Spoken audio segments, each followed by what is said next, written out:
এই লাইভে অংশগ্রহণ করছি সুনামগঞ্জের জগন্নাথপুরের বনগাঁও গ্রাম থেকে। আশা করি আপনারা আমাদের সাথে থেকেই আজকের এই ভিডিওর সম্পূর্ণ বিষয়টা আপনারা উপভোগ করবেন এবং আপনাদেরকে হয়তো দূর নিয়ে যাবে এই ভিডিওর কথাগুলো। আমরা দুঃখজনক হলো সত্য যে আমাদের তরুণ যুবক ভাই বন্ধুরা প্রবাসে যাবার জন্য কিন্তু অনেক জীবনের ঝুঁকি নিচ্ছেন। আর সেই ঝুঁকি নিয়েছিলেন এই বনগাঁও গ্রামের শাহাদাত আলী নামের ৩০ বছর বয়সে একজন যুবক। তিনি বর্তমানে লাশ হয়ে পড়ে আছেন লিবিয়াতে। দেশে লাশ কিভাবে আসবে এবং কিভাবে তিনি মারা গেলেন সেই বিষয়গুলো জানার জন্য কিন্তু আজকে ছাতক থেকে সিলেট থেকে আমরা এখানে অংশগ্রহণ করছি। অবশ্যই আপনারা মানুষের কল্যাণে আমরা চাই আপনারা এই ভিডিওটি শেয়ার করবেন। আমরা প্রায় সময় কিন্তু এই সমস্ত নিউজ করে থাকি। আমরা যারা হাটে ঘাটে মাঠে কাজ করছি, আমরা জানি আমাদের কত ভাই ভাই বন্ধুদের প্রাণ এভাবে যাচ্ছে।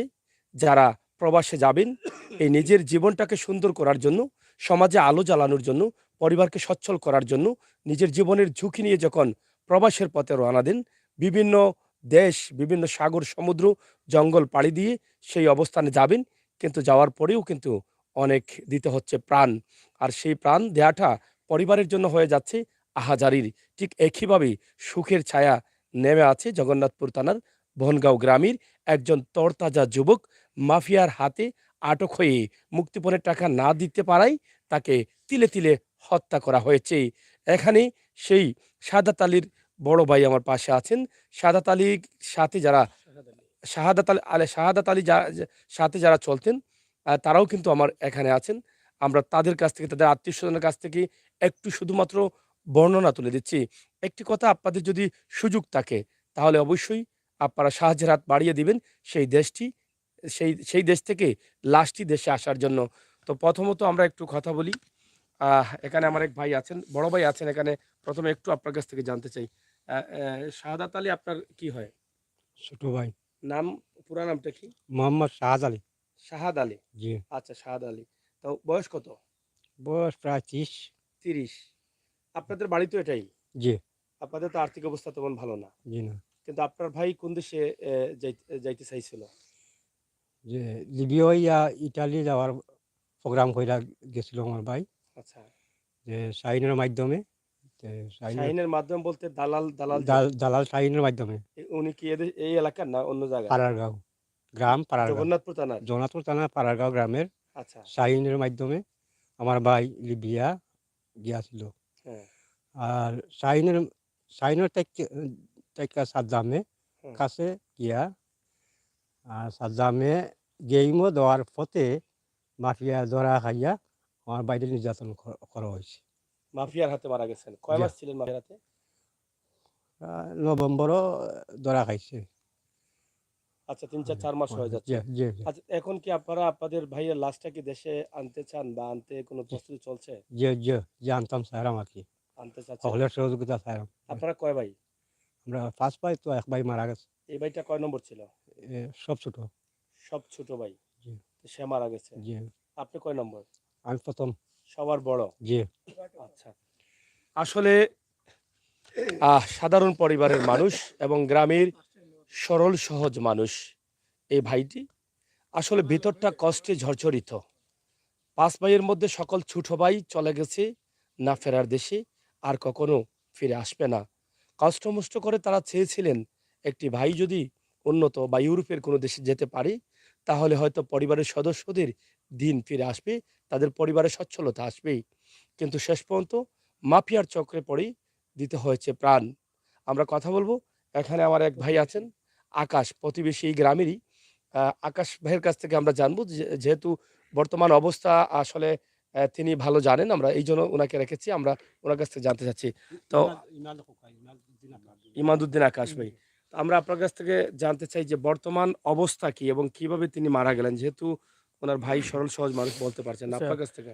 ধন্যবাদ। আপনারা ইতিমধ্যে জানতে পেরেছেন যে ওনাদের পরিবারটি অসচ্ছল একটি পরিবার ছিল। তো জীবিকার তাগিদে উনি অ্যা ভিটেমাটি বিক্রি করে ওনার বোনের বাড়ি বোনের জামাইয়ের মানে ভগ্নিপতির ভিটেমাটি বিক্রি করে বন্ধক দিয়ে এবং অন্যান্য দের কাছ থেকে লগ্নি করে টাকা নিয়ে তিনি লিবিয়ার উদ্দেশ্যে রওনা দিয়েছিলেন গত বছরের মে মাসে। গত ২০২২ সালের মে মাসে সেখানে যাওয়ার পরে এই স্থানীয় এক দালাল রয়েছে শাহীন, শাহীনের মাধ্যমে তিনি লিবিয়াতে পৌঁছান। এখন সেই লিবিয়াতে শাহীনের কাছে দীর্ঘদিন থাকার পরে উনি গেম ঘরে যাওয়ার চেষ্টা করেন। তো সেখান থেকে সাদ্দাম নামের এক দালাল, যে যার পরিচয় আমরা ইতিমধ্যে জানতে পেরেছি যে ব্রাহ্মণবাড়িয়া, সেই দালাল তাকে এই বিভিন্ন টাকার মাধ্যমে একটা অ্যামাউন্টের বিনিময়ে সে তাকে বিক্রি করে দেয় মাফিয়া চক্রের হাতে। তো মাফিয়া চক্রের হাতে তাকে নভেম্বর মাসে বিক্রি করে দেয়। তো নভেম্বর মাসের পর থেকে মাফিয়ারা তাদের পরিবারের সাথে যোগাযোগ করেছে। আপনারা ইতিমধ্যে জানতে পেরেছেন যে ওনার বোনের সাথে যোগাযোগ করেছে।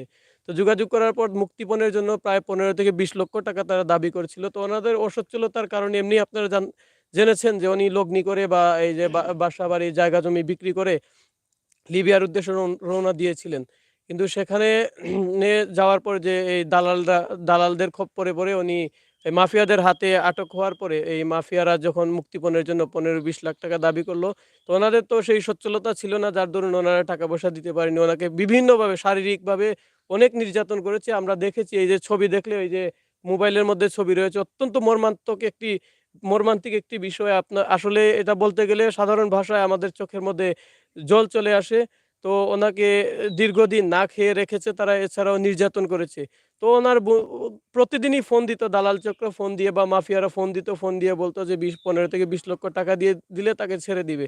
তো এনাদের সচ্ছলতা ছিল না বিধায় ওনারা এই যে গ্রামের লোকজনদের কাছে, বিশেষ করে আমাদের গ্রামে একটি সংগঠন রয়েছে, এই সংগঠনের দ্বারস্থ হয়েছেন। সেখানে প্রবাসীরা সহযোগিতা করে প্রায় আমাদের এই সংগঠন থেকে আমরা ওনাদেরকে চেষ্টা করেছি সহযোগিতা করার জন্য। প্রায় আমরা ১ম এ ১.৫ লক্ষ টাকা ওনাদেরকে দিয়েছি। পরবর্তীতে আরো ১,৮৩,০০০, টোটাল ৩,৩৪,০০০ টাকা আমরা ওনাদের পরিবারকে সহযোগিতা করেছি ওনার ভাইকে ছাড়ানোর জন্য।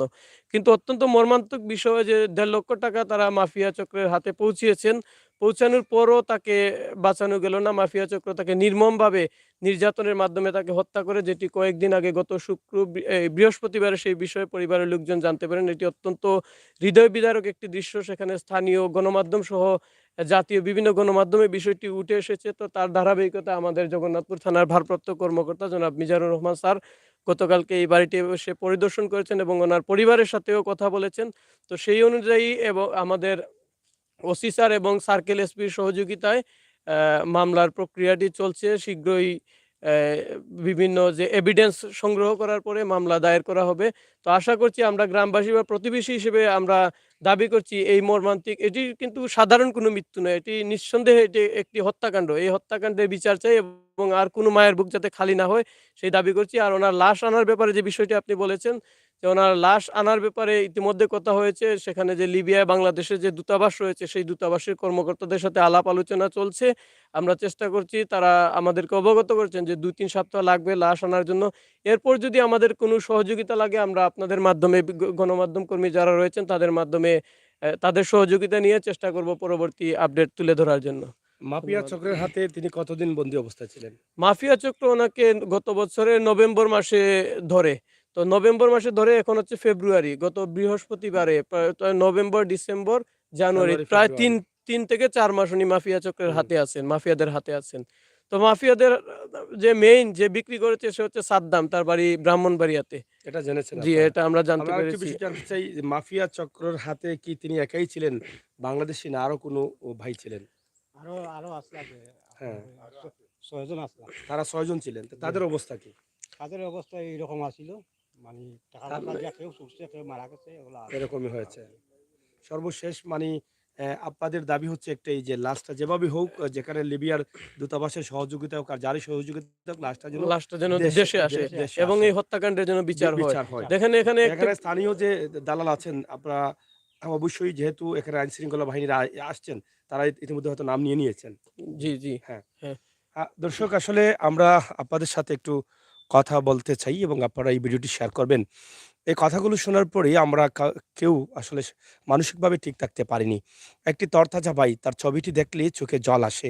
যেটা আকাশ বলেছেন, ইতিমধ্যে আপনারা শুনেছেন, একদম কঙ্কালের মতো। সেই ছবিটা আমাদের কাছে আছে। সুযোগ থাকলে আমরা দেখাবো। এবং বড় ভাই তো কান্না করছেন, কষ্টে আছেন। ভাইয়ের এই যে ভাইয়ের লাশটা কিভাবে আনবেন, শেষ দেখাটা কিভাবে দেখবেন, সেটা একটা কষ্টের বিষয়।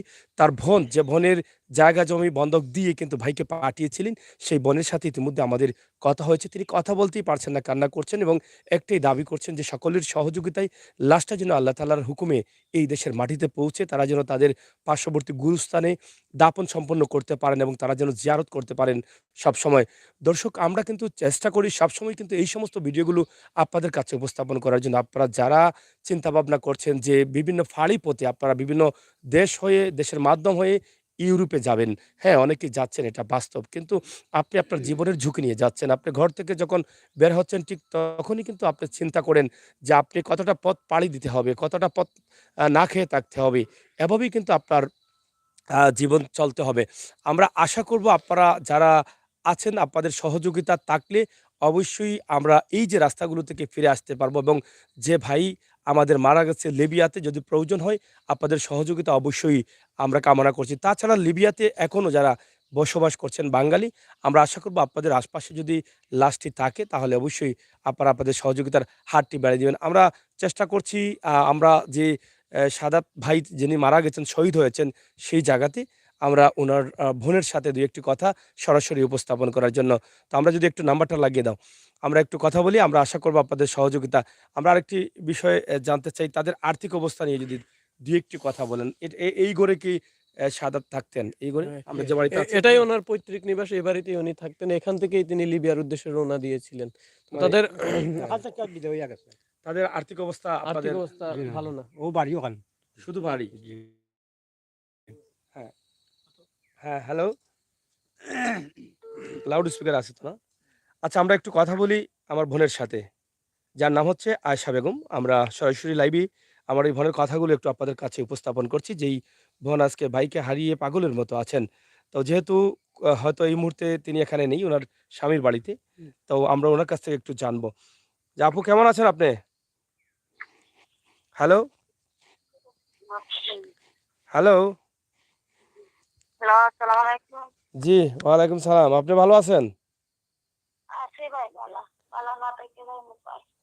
আচ্ছা, আমরা একটু আপনার ভয়েসটা আমরা শুনতে শুনছি সবাই এবং আপনার ভয়েসটা আমাদের লাইভে অনেক দর্শকরা শুনছেন। তো আসলে আপনার ভাই কিভাবে মারা গেলেন এবং কত টাকা আপনারা দিয়েছিলেন এই মাফিয়া চক্রের হাতে? মাফিয়ার শেষে দিছি ১.৫ লাখ টাকা। তারা কত টাকা চাইছিল আপনাদের কাছে? মাফিয়া কি আপনার সাথে যোগাযোগ করছিল? যে আমার সাথে যোগাযোগ করছে। জি। আমি না তারা ১ম এ কত টাকা চাইছিল? চাইছে ১৫ লক্ষ টাকা। জি। পরে আপনারা অপারগতা স্বীকার করেছেন। তারপরে তো কইছে কেন আমি কি যখন ভাই আমি তো এখন গরিব মানুষ আর আমার ভাই নাই আর আমার একটা ভাই আর অনেক ১৫ লাখ টাকা তোমরা চাই আমি কোন থেকে দিব আমিও ১.৫ লাখ টাকা ভাই আমি দিব খালি ওখানে বুঝছেন আমি ছাত্র পরিষদ থেকে আমি ১.৫ লাখ টাকা তুলে রেখেছি মানে আমার কোনো মুখে কোনো টাকা পয়সা নাই দাদাও নাই বাসাও নাই আমি দিতাম দেন ও ছাত্র পরিষদ থেকে সাহায্য তুলে আমি আমার সঙ্গে ১.৫ লাখ টাকা দিই এই ১.৫ লাখ টাকা দেওয়ার পরে মানে যখন ১.৫ লাখ টাকা দিলেন তখন কতদিন মাফিয়ার হাতে আপনার ভাই ছিল? কতদিন ছিল? কতদিনের সময় দিলেন আপনি ১.৫ লাখ টাকা? যেমন ১.৫ লক্ষ টাকা দেওয়া আছে পরে আমার ভাই ১ মাস আছে তারা রাখবে টাকা দেওয়ার পরেও? এই যে টাকা দেওয়ার পরে তো তা ছাড়ার কথা বলছিল না যে ১.৫ লক্ষ টাকা দিলে তারা ছেড়ে দিবে? এটা বলছিল? এখান তারা কইছে না আমার ভাইও কইছে আপনার ভাইও বলছিল? তা ১.৫ লক্ষ টাকা দেওয়ার পরে কি আপনার ভাইয়ের সাথে যোগাযোগ হইছিল? হইছে কি বলছে আপনার ভাই? আমার ভাইও হইছে তারা শুধু এই টাকা ১.৫ লক্ষ টাকা বই হইতো না এতে তারা আরো কিছু চাইলে দিলাইলে তারা দিলাই আচ্ছা, আচ্ছা। তখন আপনি কি বলছিলেন?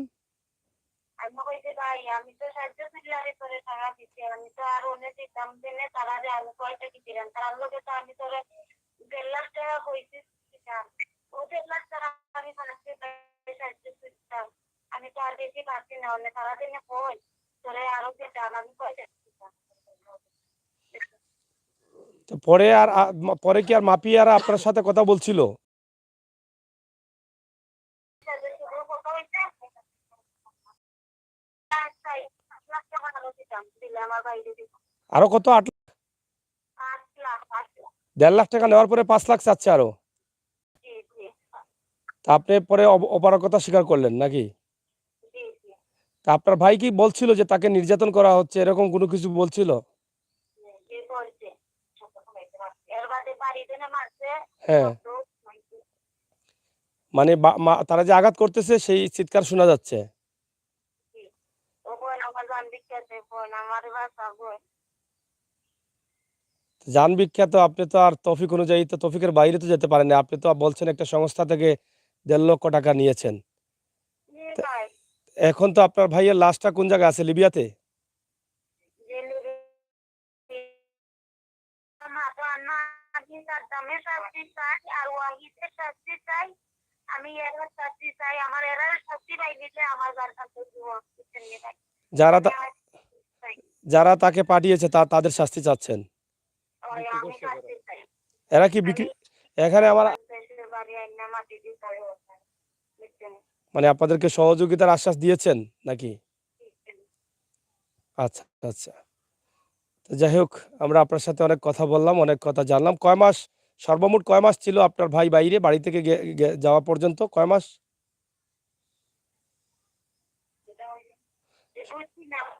না, সর্বমোট কত মাস থেকে আপনার ভাই কত মাস আগে বাড়ি থেকে বাইরে হয়ে গেছে? মে মাসে না? মানে 2022-এর মে মাসে প্রায় 6-7 মাস হয়ে যাচ্ছে। হ্যাঁ। 10-11 মাস। Hello, hello. 2022 সালে গেছে ভাই, মে মাসে। 2022 সালে মেয়াদ গেছে না? আচ্ছা, যাই হোক। ধন্যবাদ আপনাকে। আমরা আহ, আপনাদেরকে সান্ত্বনা দেওয়ার মতো কোনো ভাষা নেই। আমরা জাস্ট এই বিষয়গুলো একটু অবগত করলাম যে মাফিয়া যারা আছে তারা এভাবে কত তরুণ যুবকদের প্রাণ কেড়ে নিচ্ছে, এটা তারাই বলতে পারবেন। আমার বাইরে অত্যাচার ওইটারই মানছে, আমার ভাই বিচার চাই।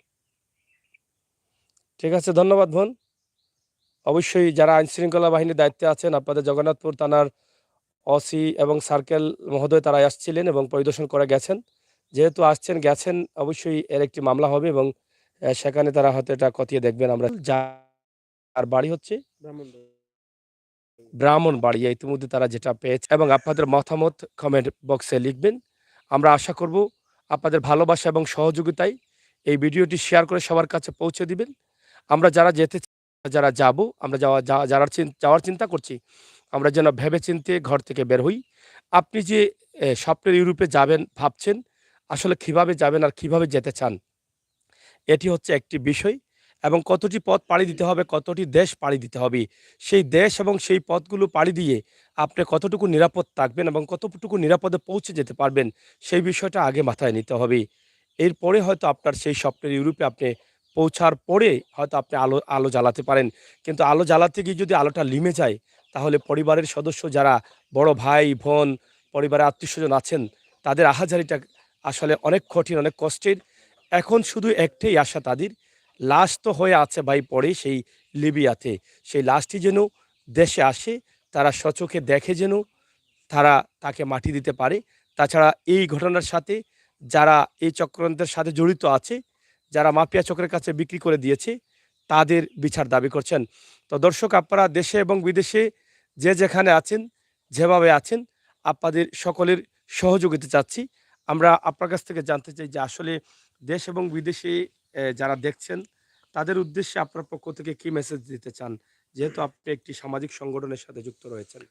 আমি যে বিষয়টি বলতে চাচ্ছি যে অনেকে হয়তো এই যে দালালদের খপ্পরে বা প্রলোভন, দালালরা অনেক ধরনের প্রলোভন দেখিয়ে দেয় যে অল্প টাকার মধ্যে ইউরোপে যেতে পারবে, ইউরোপে যাওয়ার স্বপ্ন। তো আমি সবার উদ্দেশ্যে বলবো যে দালালদের প্রলোভনে পড়ে এরকম শাহাদ আলী, যে যার কথা বললেন, যে শাহাদ আলী চাচার মতো যাতে অন্য কারো জীবন না যায়, সবাইকে সচেতন থাকার জন্য অনুরোধ জানাচ্ছি।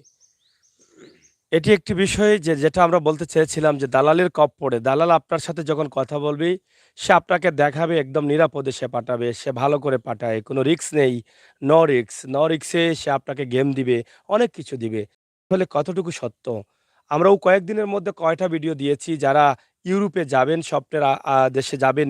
সেখানে যেতে গিয়ে কত তরতাজা যুবকরা প্রাণ দিয়েছে, কত মায়ের কান্না শুনেছি, কত ভাইয়ের কান্না শুনেছি, কত বোনের আহাজারি শুনেছি, আর কত শুনবো। আসুন আমরা সবাই সতর্ক হই। আমরা যদি যেতে চাই তাহলে যেটা রিস্ক না হই, সরাসরি ভিসা করে যেন আমরা বিশ্বের যেকোনো দেশে যেতে পারি, সেই প্রত্যাশা আমাদের প্রত্যেকেরই থাকুক। সেটাই কিন্তু আমরা আশা করি। আপনারা দেশে এবং বিদেশে যে যেখানে আছেন, আপনারা সবাই ভালো থাকবেন,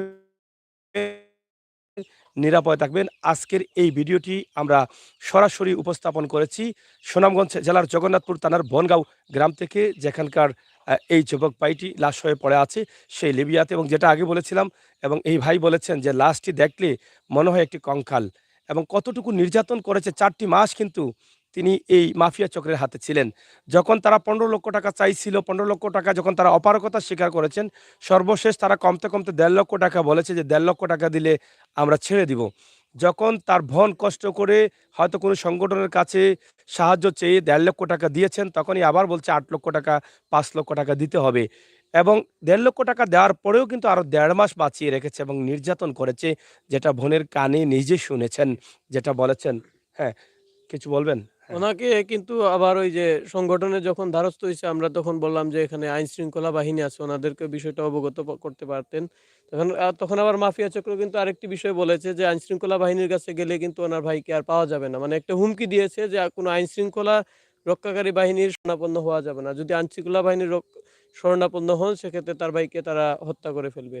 তো সেটার সেই ভয়ে ওনারা এই ইয়েটা করেননি আরকি। মানে আইন শৃঙ্খলা রক্ষাকারী বাহিনীর দ্বারস্থ হননি। তো এই ১.৫ লক্ষ টাকা ওনারা ব্যাংকের মাধ্যমে পাঠিয়েছেন, যে ব্যাংকের রিসিট এখনো আছে। সেটা প্রায় এই এই দক্ষিণাঞ্চলের রংপুর বিভাগের, আমার নামটা এই মুহূর্তে মনে পড়ছে না, একটা জেলার ঠিকানা দেয়া। ওই অ্যাকাউন্টের মাধ্যমে তারা টাকা নিয়েছে। মানে এটা বাংলাদেশের কোনো হ্যাঁ, অ্যাকাউন্টে হ্যাঁ, গেছে? বাংলাদেশের অ্যাকাউন্টে। তাহলে তো সেই এখানে এভিডেন্সটা অবশ্য আমার কাছে আছে, পরবর্তীতে দিতে পারবো। মানে এটা রংপুর জেলার এদিকে হ্যাঁ, হ্যাঁ। মানে রিসিট জি, জি, আছে। জি, আমার ফোনে আছে। আচ্ছা, আচ্ছা। তো এখানে দেখেন, আপনারা দেখেন, আমার ভাই এদেশেরই নাগরিক। টাকাটাও গেছে কিন্তু সিলেট থেকে রংপুর দক্ষিণাঞ্চলে। তাহলে আমরা বুঝতে পারি মাফিয়া চক্রের সাথে যারা আছেন, তারা আমাদের দেশের ভাইরাই কিন্তু আমাদের দেশের ভাইয়ের রক্ত খাচ্ছে, কলিজা খাচ্ছে। এরকম অসংখ্য মায়ের বুক খালি করছে, অসংখ্য পরিবারকে ধ্বংস করে দিচ্ছে। কষ্ট করে তারা 1.5 লক্ষ টাকা দিলেন। কষ্ট করে তারা 1.5 লক্ষ টাকা দিলেন। তারা বোঝা উচিত ছিল, একটি গরিব পরিবারের সদস্য সে ছিল। সে কষ্ট করে গেছে, নিশ্চয় তার কথাগুলো সে বলেছে। নিশ্চয় যখন তার উপরে নির্যাতন করা হয়েছে, সে প্রাণ ভিক্ষা চেয়েছে। হয়তোবা আমরা সবাই মরণশীল আমরা। কিন্তু কিছু, কিছু মৃত্যু আছে যেটা আমরা কখনো মেনে নিতে পারি না। মেনে নিতে আমাদের অনেক কষ্ট হয়। যেটা আমার এই ভাই প্রাণ দিয়েছে, তিলে, তিলে তাকে হত্যা করা হচ্ছে, তাকে খাবার দেওয়া হয়নি। তার উপরে প্রতিদিন নির্যাতন করা হয়েছে, পানিটা পর্যন্ত দেওয়া হয়নি। আপনি একটু ভাবেন তো, আমি মানুষ, আপনি মানুষ। আমাদের পানির পিপাসা ধরলে আমাদের শরীরটা, আমাদের মনটা কেমন হয়? আমরা কিভাবে অস্থির হয়ে পড়ি?